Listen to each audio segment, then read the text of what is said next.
We gather this morning to find joy and comfort in one another. To bear each other's burdens and celebrate the mystery of life. Come, let us worship together.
Good morning, Birmingham Unitarian Church. Good morning. It is good to be together again. Whether you're joining us here in the sanctuary, remotely via Zoom, or watching this recording later, it is good to connect with you. As a multi-platform church, it is important for us to build a bridge between online and in-person participants. We call this connection opportunity, greeting our virtual neighbors. First, we will project the image of folks who are currently on Zoom up here on our screen and ask them to turn their cameras on and give us a wave.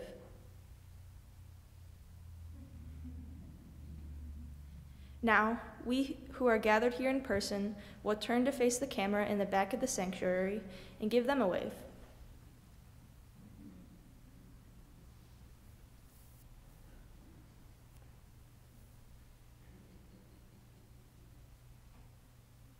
Whenever and however we connect with BUC, we are building BUC.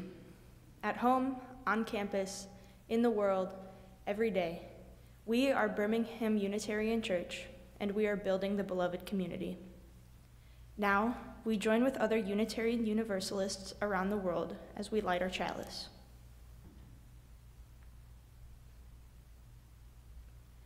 Through the week, this chalice abides, cupped and silent. Softly, it gleams in a dimly lit room, complete unto itself. Today, we come together as a community of faith, joyful and free.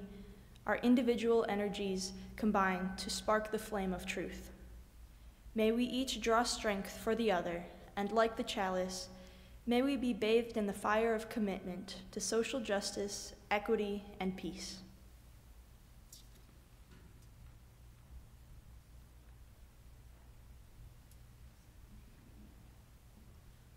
We are singing a hymn this morning. I believe it is A Gift to Be Simple, and I bet Steve knows what number it is.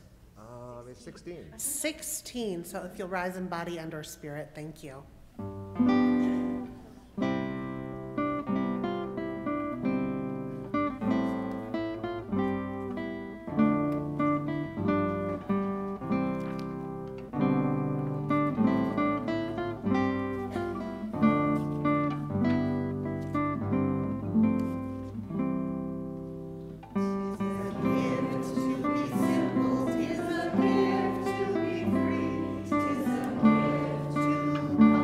Down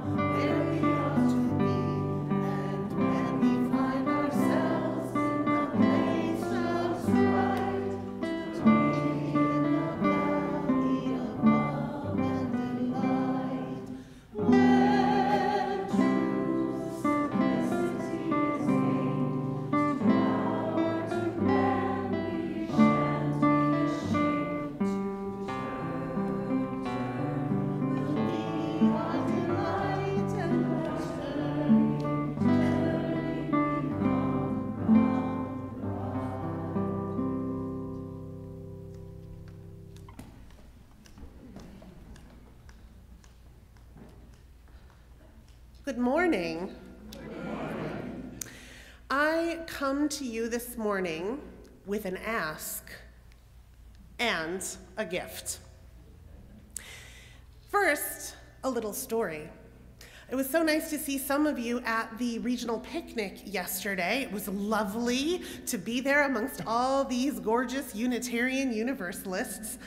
And I had thought that I would go home from the regional picnic and write a sermon about the Cambridge platform, because that is what I had told you all that I would do. But at the picnic, my mother fell and needed to be taken to the hospital, and I was with her all night. And you might ask, well, why didn't you do it earlier in the week then? Come on, preparation. Well, earlier in the week, I was with my husband in the hospital. And, well, I could have done it last week. I've known that this was coming, but last week, I was with my father in the hospital.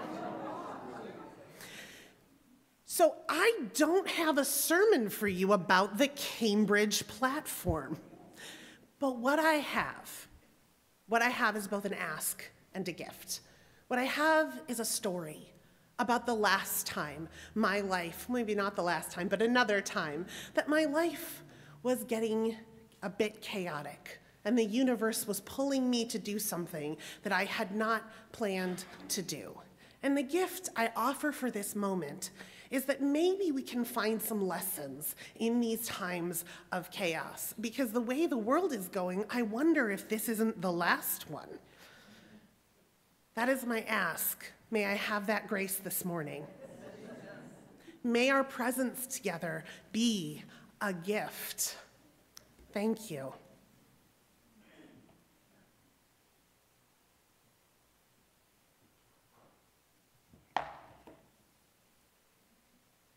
So I too am feeling the chaos of the universe this morning.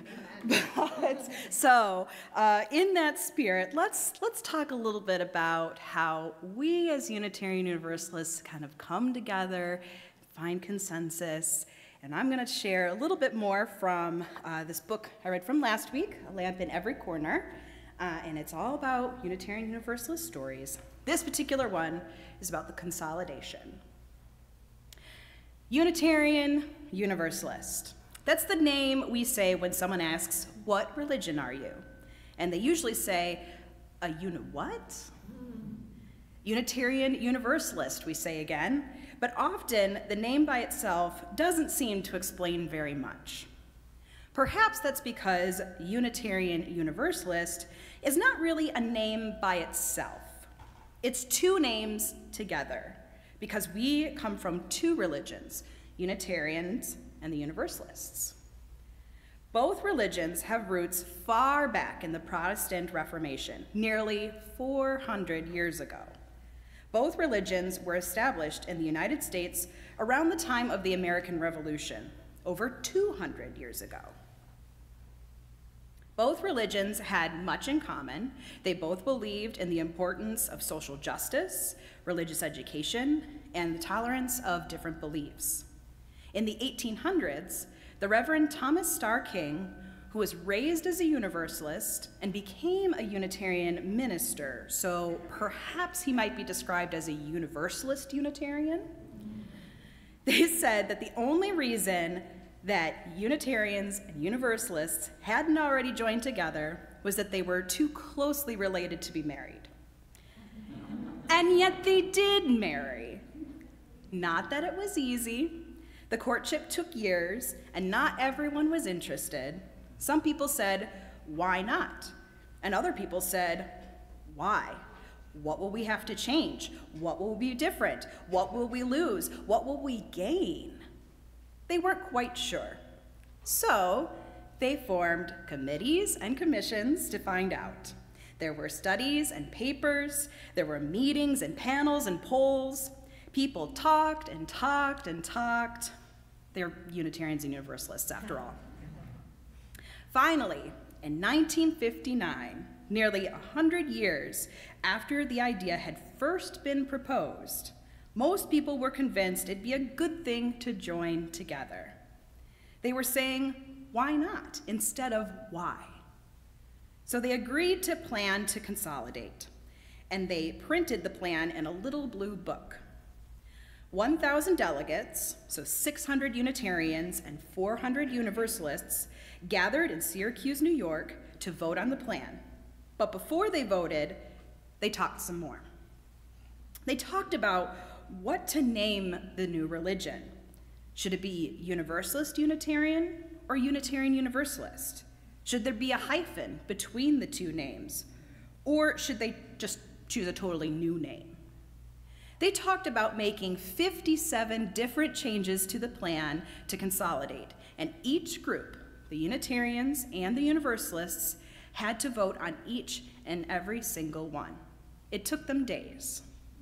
But they did it, and the delegates agreed on the plan to consolidate to become the Unitarian Universalist Association. Then it was up to the churches to decide whether or not to agree.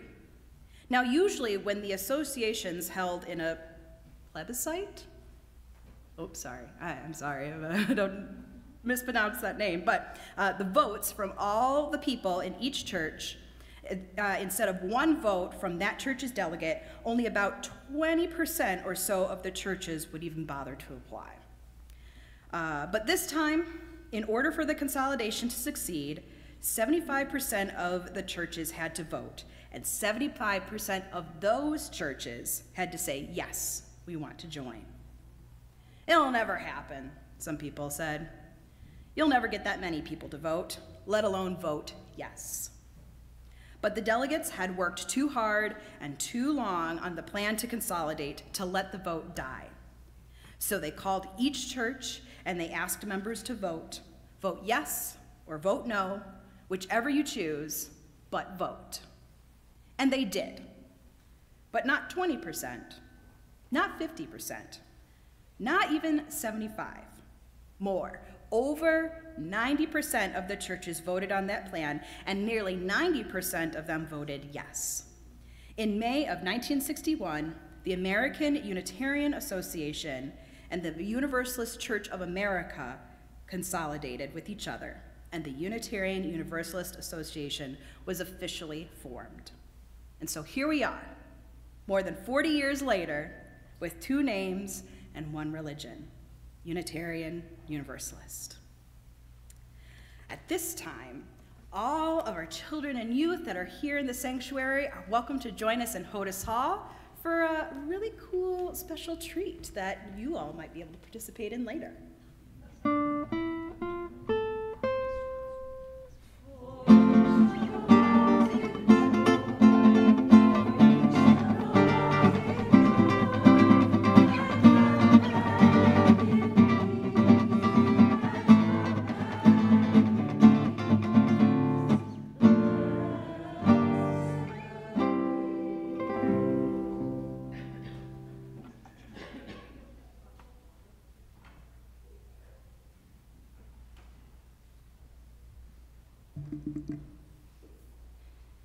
The mission of Birmingham Unitarian Church is to be a free and welcoming religious community that encourages lives of integrity, learning, service, and joy. One way we live out this mission is by giving half of our weekly offering to a nonprofit organization that shares our values and addresses needs in one of these areas: environmental action, economic justice, civic engagement, and racial justice. We support a new organization each month. Our recipient this month is one of our cherished longtime projects, support of Walt Whitman Elementary School in Pontiac. This year is the 25-year anniversary of the initiation of this program in 1998. We foster learning for K-5 students by stocking and operating a mobile library in the school, tutoring, and other programs that help students learn and feel supported by their community. Your offering will be used to buy books for the library and supplies for our programs. Let there be an offering in support of our beloved community and organizations that build the world we dream about. This morning's offering will now be received with gratitude.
We are a church of open minds, loving hearts, and helping hands. With gratitude, we dedicate this offering to the good works of our congregation and dedicate ourselves to its service.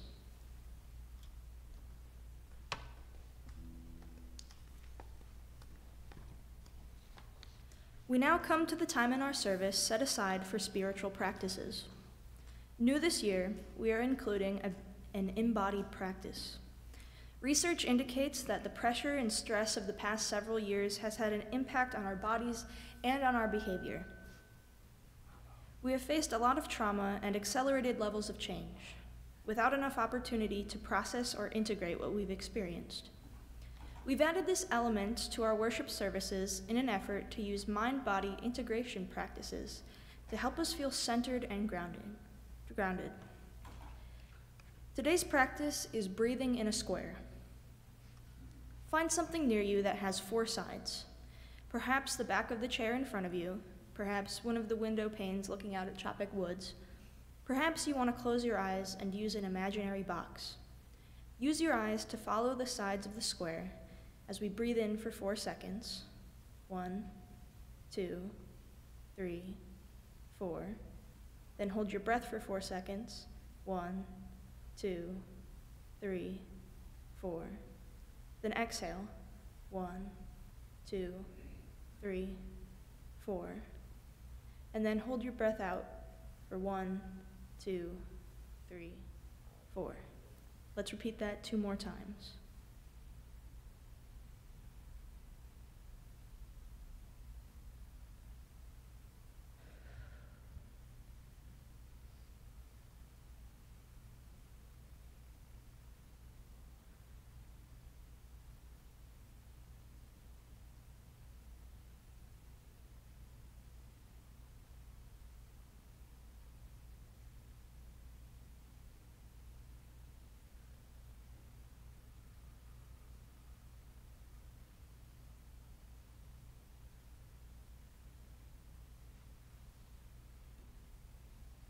Now we come to the time in our service set aside for sharing the joys and sorrows of the congregation.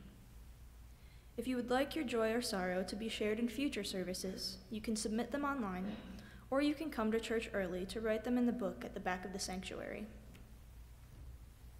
We have one joy today for Kelly Taylor. I accepted a new job with Henry Ford, and I will start on October 9th.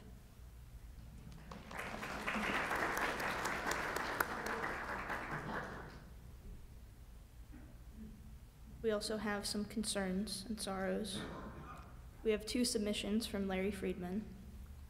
First, Yvonne Verschuren's father died last week at the age of 101. After a long and active life, he will be missed by his beloved children, grandchildren, and great-grandchildren. Larry Friedman also shares with us, my daughter, Emily, is recuperating from recent spinal surgery, which has limited her activities for the next few weeks. We also have one submission from Marie Davids, who writes, Marie Slefford is home from the hospital and is now in hospice. May we hold these people in our hearts, and may we also hold and acknowledge the joys and sorrows in our lives that remain unspoken.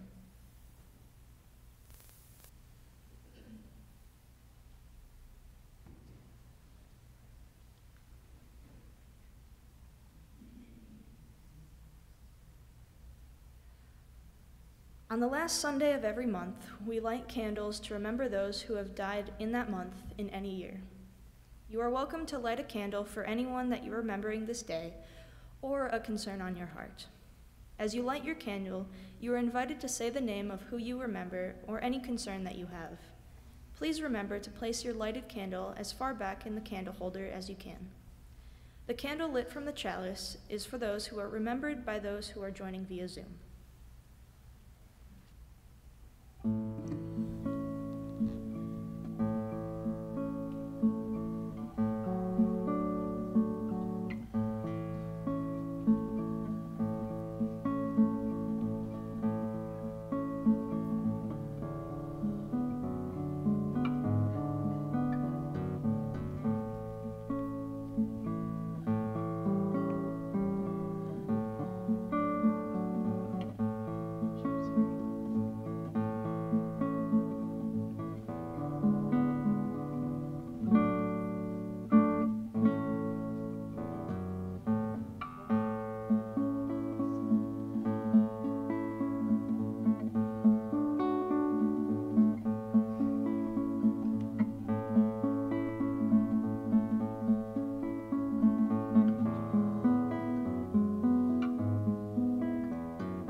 Hello?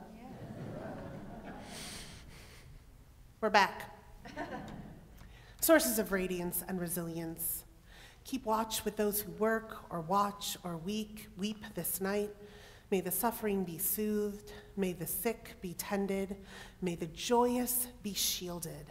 May the dying and those who love them find peace. And may all of us know that we are surrounded by a love that is with us always, a web that connects us to all that exists.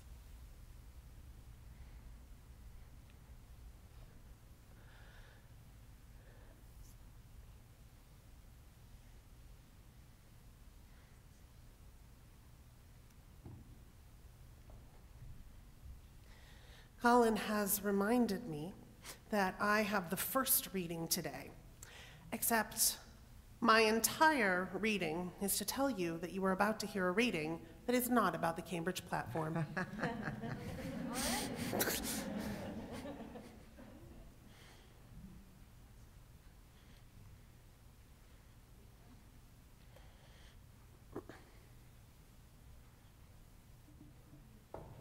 Yeah, so this Sunday's reading is not about the Cambridge platform because some things have happened and sometimes things just don't work out the way that we planned. So that's exactly what this is about.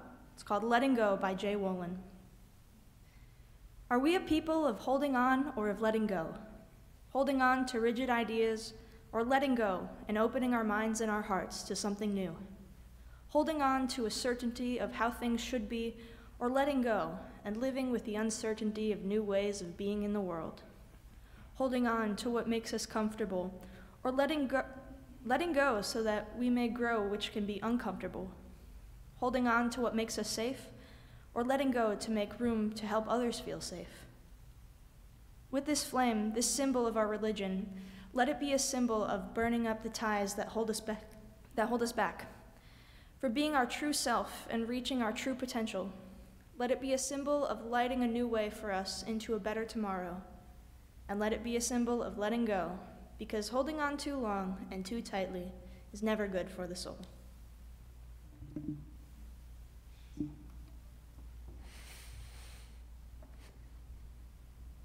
Good morning. Good morning. I have a victory. I am here. Yeah.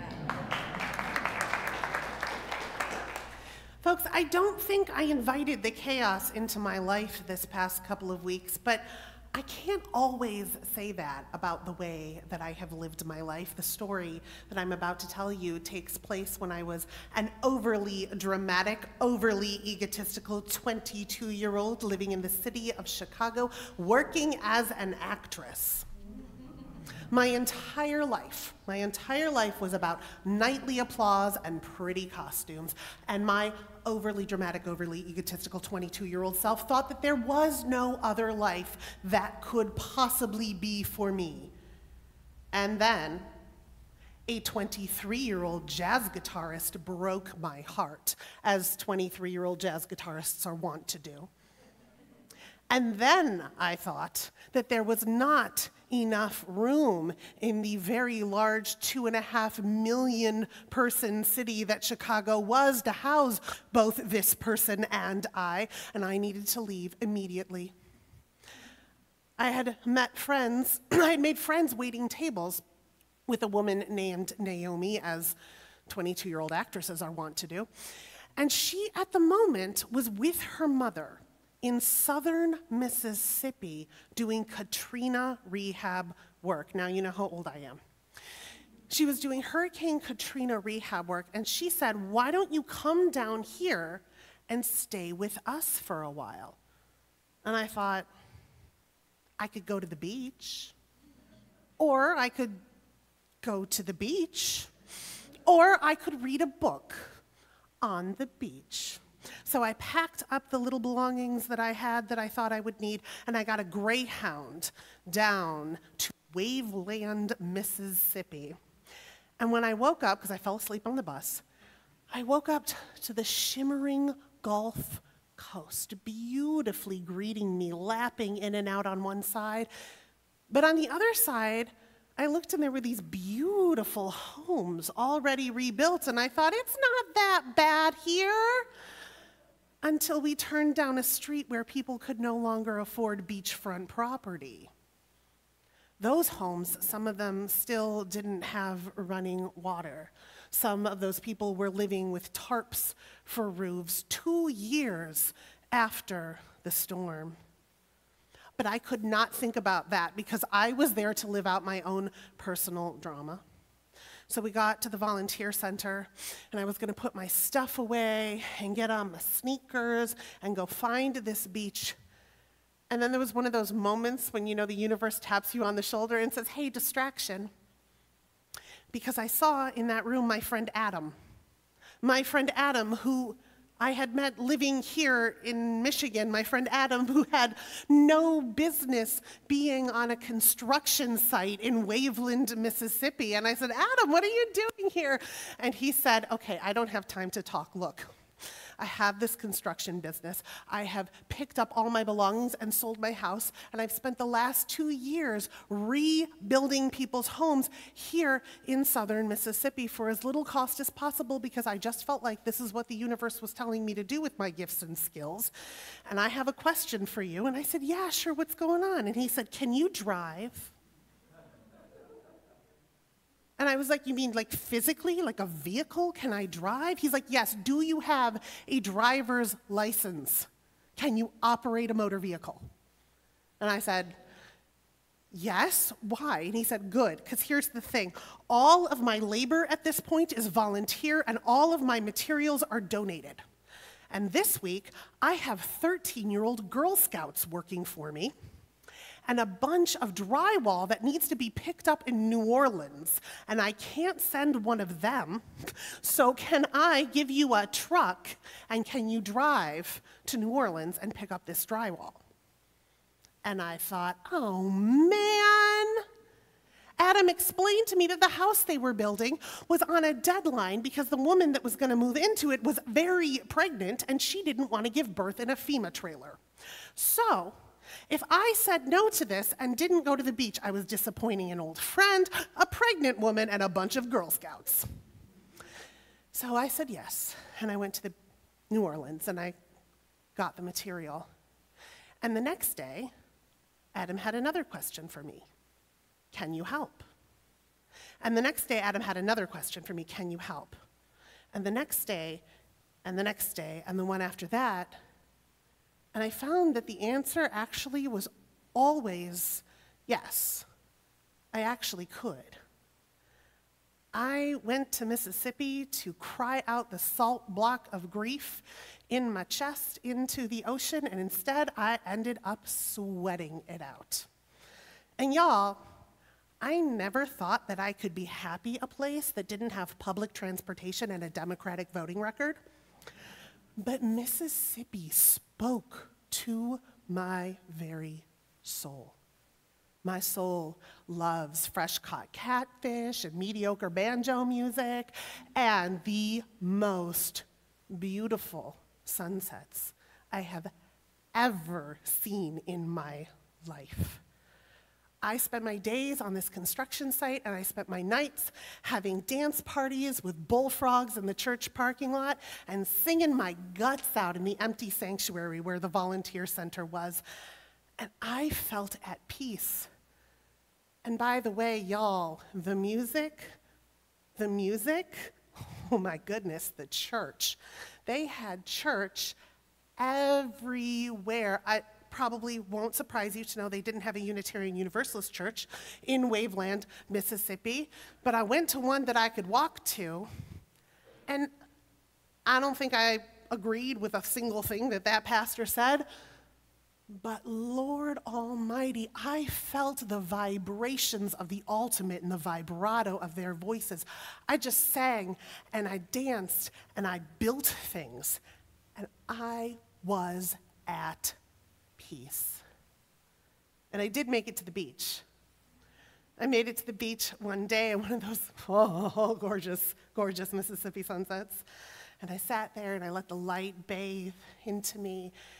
And I started asking whatever force had brought me there, how am I going to do this when I go back to Chicago? How am I going to do this when my whole life is about pretty costumes and nightly applause? What is the way that I'm going to hold on to this feeling of peace and connection that I have right now? And the universe said, oh man, you're not getting it. You need a real clear lesson. Okay. So the next day, I got to the construction site, and that day we were putting a roof on a house. We were putting a roof on the house, and we didn't have cranes or heavy materials or anything like that. And these houses, they were up on 30-foot flood poles. So the bottom floor started at 30 feet, and then there were 2 stories, and then we were going to build a roof with no cranes.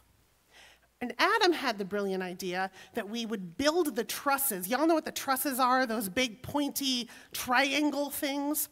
That we would build the trusses on the ground, and then someone on the ground, a crew on the ground, would sort of pick up the trusses and hoist them up over their heads. And someone would be standing on one side of the house, and they'd do like a lever move, and then somebody standing over there would like catch the roof and pound it in, and that's how we would build the roof. And I thought, okay, you guys, good luck, because, you know, I was having problems like climbing 3 feet on a ladder. I was very good at organizing everybody, making coffee, making sure the site was clean. I was not the person to be up in the high places. Well, that week, we had AmeriCorps volunteers, and thank goodness one of them was a former lumberjack. He was a former lumberjack. He had no problem scaling up in high places and maneuvering the wood around. He was fine with it. Except his team leader said, it's AmeriCorps rules that if you are going to be anywhere that is more than 10 feet off the ground, you need to be harnessed into something 10 feet above your head. And there was nothing 10 feet above the roof.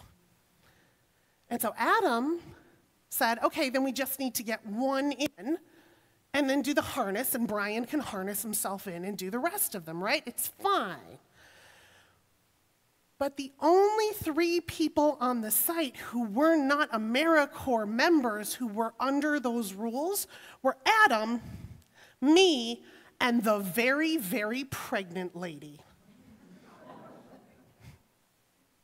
And I said, Adam, I'm so sorry. You know that I cannot do this. This is not a thing within my capability. And then she said, I really don't want to give birth in a FEMA trailer. I'll do it. And Adam looked at me with that kind of look where you know, like, the message that is coming to you is from somewhere out in the universe and maybe not just the person in front of you. And he said, Julie, this is not about you. I was like, oh, man. It took me three eternities to try to get up on that roof. One to, like, get up the ladder, and then another one to, like, step onto the house, and then another one to stand up. And by this point, Adam was a little bit impatient. He said, okay, catch! And all of a sudden, coming straight for me was something too big to catch. And all I could do, the only thing that I could do, was throw my hands up in the air and trust that those around me would lovingly make sure I was able to handle whatever came my way, that they would take the rest of the weight. When I got down off that roof, all I could do was just sit and sink into the mud. It was Mississippi, there was mud everywhere, and I did not care. Standing was no longer an option. So I laid down. I fully just laid down. And I let that southern sun bake into me, let myself be supported by that Mississippi mud. And I watched as people in front of me literally were building the beloved community. and I knew I wasn't going to be an actress. But it took me a long time to go to seminary. Because even though Unitarian Universalist churches were always the place that I felt the beloved community most, that I felt were actively working on building that beloved community, I had this issue with the idea that there was going to be a person standing up here and a whole bunch of other people sitting down there, and I was supposed to be the one that had, the truth. But forces beyond my control kept compelling me, so I finally did go to seminary. And I learned that there was this guy named Alfred North Whitehead that had already written down everything I believe. It was very convenient. He wrote this thing called process theology. And if you ever want to learn about process theology, do not read Alfred North Whitehead. Read somebody who wrote about Alfred North Whitehead. I have suggestions later if you want. So what he said was, something happened once. First thought, first matter, life, God, the universe, call it what you will, some great big thing happened.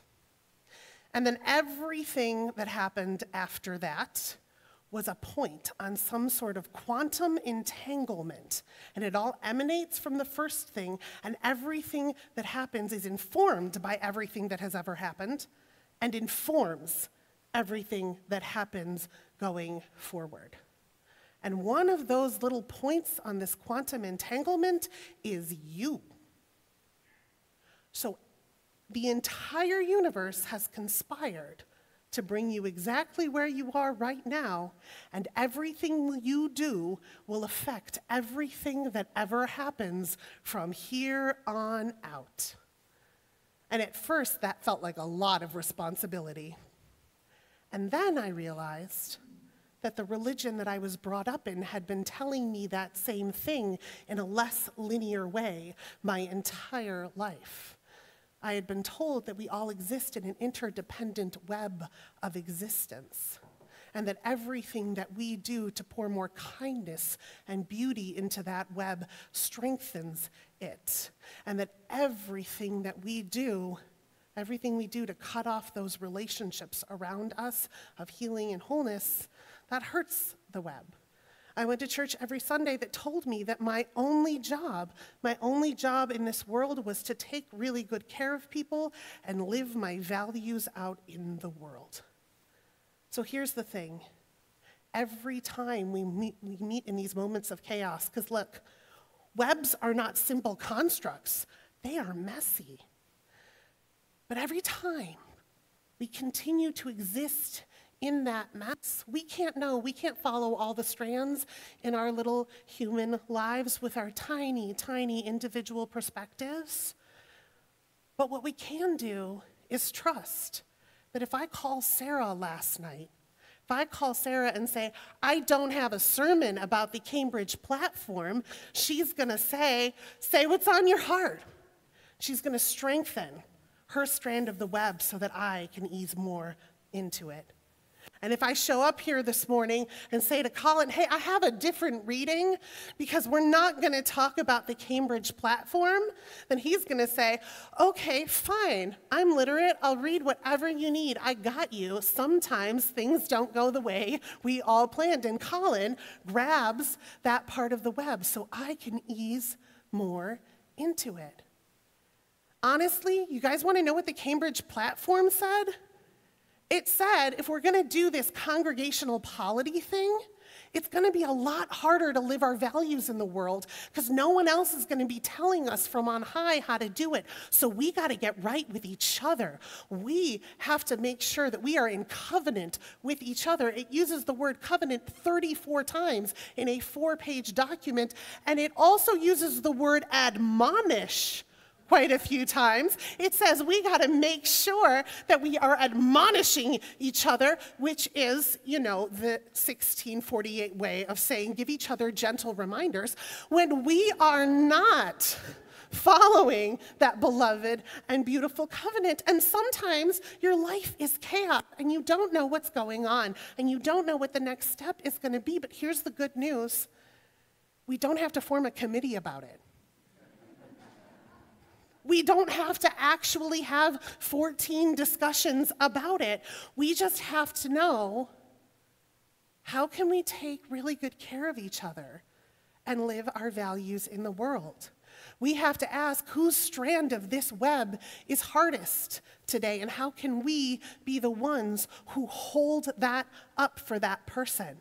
Anybody who's experiencing medical trauma or poverty or in the midst of attacks based on their identity, we have to hold those strands around those people. Anyone who's having family in the hospital or new babies, we have to hold those strands around those people and say, I got this. I got this part. But there's another thing, and this is the harder part. When you're too weak to hold that strand, you have to be able to trust the web. You have to be able to let go and say, okay, look, people are not voting the way that I want them to all the time. People are not saying the things that I want them to all the time. God forbid people are making decisions in church that I don't agree with. But what's more important is that web. So I want us all to just sit in this moment when the universe starts saying, hey, things are hard and it's chaotic. I want us to ask ourselves or tell ourselves that we have two jobs: to take really good care of each other and live our values in the world. Does that sound like something we can start with? What do you think? Yeah? Can you say it with me? Take good care of each other. Live our values in the world. That's like our entire theology here, isn't it? Let's say it one more time. Take good care of each other. Live our values in the world. Okay, but how, right? But how? I don't have perfect advice on it, but here's everything I know. You gotta stand someplace that makes you a little uncomfortable. You gotta throw your hands up in the air. And you gotta wait as you watch something too big to catch come your way. And you have to trust that the people around you are gonna lovingly guide it into your hands. May we all have that trust. Blessed be, and amen. Did I skip your anthem? You did. You know what? In my church, we do the anthem after the sermon, and I'm glad because this is when I go to church. So thank you, Steve.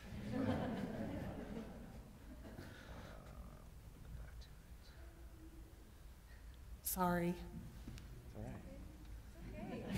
That's the way it was meant to be.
Steve, that was beautiful. Would you mind delighting us again with hymn number 86, Blessed Spirit of My Life? I'd love to. Thank you. Thank you. Please rise in body and/or spirit and join us for our closing hymn this morning.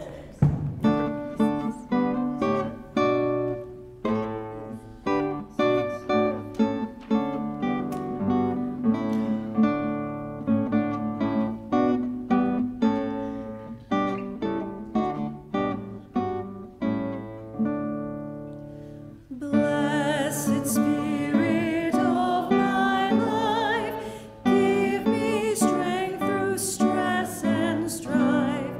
Help me live with dignity. Let me know serenity. Fill me with a vision.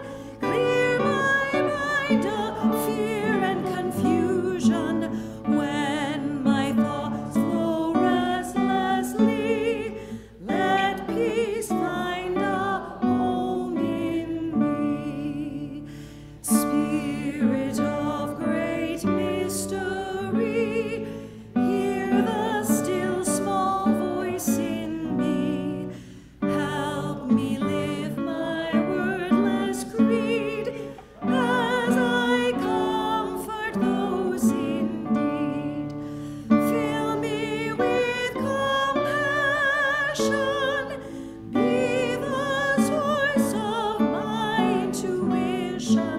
Then, when life is done for me, let love be my legacy.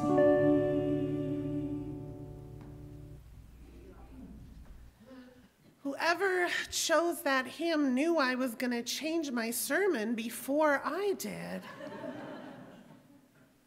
Folks, you did the first step. You showed up today in a beloved community that asks, how can we live together in this interdependent web? How can we take good care of each other and live our values in the world? And my one wish for you is that you continue to ask that, you continue to show up, and you find peace and joy while doing it. Let's say it together again. Let's live our values in the world. And take really good care of each other. Go in peace, return in love.